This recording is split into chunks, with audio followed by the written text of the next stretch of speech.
তোমাদের পিচ হচ্ছে এটা?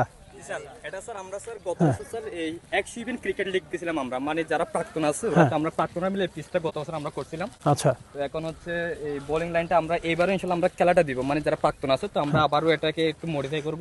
এটা স্যার আমাদের পিচ, মানে গত বছর আমরা করেছিলাম। আমরা হচ্ছে হ্যাঁ এটা তোমার ধরো 22 গজ, তো ঠিক আছে? স্যার 22 গজ স্যার, 22 গজ জি স্যার 22 গজ। ঠিক আছে, স্ট্যাম্প যেদিকে গিয়াটা আছে কুটিটা আছে ওটা স্ট্যাম্প হয় আর কি স্যার। আচ্ছা, আর ওইদিকে হচ্ছে যেটা দায়রা আছে ওইটা মানে পুরো 22 গজ স্যার, মানে এই পিস থেকে প্র্যাকটিস করে গেছে। যদিও এটা কাট পিস না, এটা আমরা টেনিস জন্য বানাইছিলাম। আমরা হচ্ছে যে মগনামা থেকে আমরা গড়া নিয়ে আসছিলাম, এটা পুরো আমরা হচ্ছে লাঙ্গো দিয়ে পুরো করে তারপর এটুকু পর্যন্ত আমরা করে তারপর এটাকে ইয়ে করছিলাম।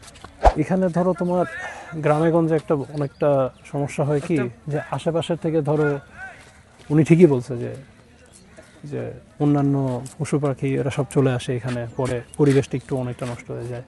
এটাকে যদি আলাদা করে বাউন্ডারি দিয়ে সিল করে রাখতে পারো, ঠিক আছে?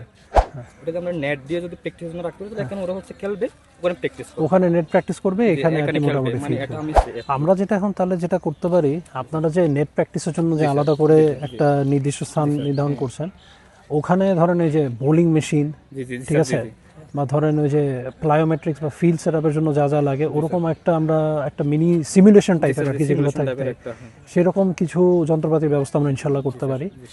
আর মাঠের যে জিনিসটা হচ্ছে কি, এটা বলতে গেলে আপনাদেরই অনেকটা দেখে রাখতে হবে যে আশেপাশে থেকে যাতে কোনো মানে সমস্যা বা ধরেন পশু পাখি তারা যাতে এখানে ঢুকতে না পারে, এটা বাইরের দিকে রাখলে ভালো হয়।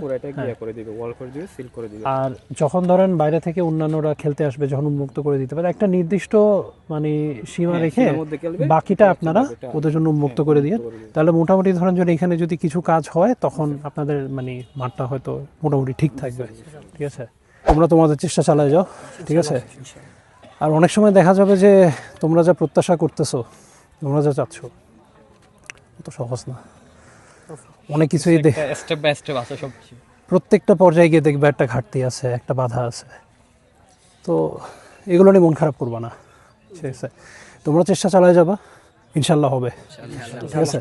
দোয়া করো, তোমার সাথে আবারও ইনশাল্লাহ দেখা হবে, ঠিক আছে? আমি ধরো এখন চেষ্টা করবো যে মোটামুটি 2-3 মাস 4 মাস পর পর এসে সব কিছু আস্তে আস্তে পর্যবেক্ষণ করে যে কোনো কাজ হচ্ছে কি হচ্ছে না ওগুলো একটু দেখা, ঠিক আছে? তো ইনশাল্লাহ।